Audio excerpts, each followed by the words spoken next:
sleeve of my shirt, I could tell I had been badly injured, but I could not see the damage. With my other hand, I felt for the wall and slowly stood back up.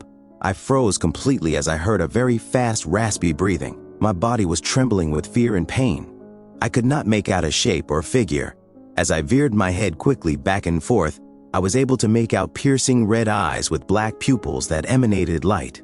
The hairs on my neck stood up from fear as I had no idea what I was dealing with. Its voice grew deeper when it yelled, "Play with me."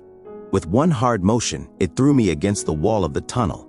The air seeped from my lungs like a popped balloon from the impact. I went in and out of consciousness as I caught my breath and wiped the blood that was coming out of my mouth. All I could see were gleaming red eyes in the dark. I slowly got up on my knees, my left arm dangling as it yelled even louder, "Play with me!" There was no way I was going to make it past this creature without dying. "Will you let me pass if I play with you?"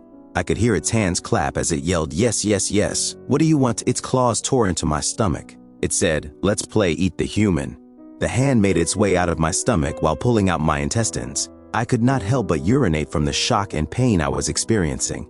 I could not see anything, but I felt as its hands pulled and pulled like when you're rapidly opening a package. I mustered up the courage and just started running. A screeching wail could be heard from behind and pushed harder still. 7. All I could do was run as hard as I could.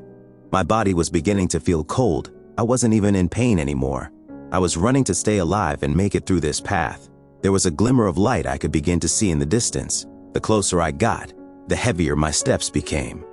I could feel myself becoming denser and heavier with each step I took. The air became thin, my breathing became ragged. I could feel myself on the verge of passing out. I kept pushing. I didn't want to be stuck in hell forever. I didn't want to die here, not in this cave,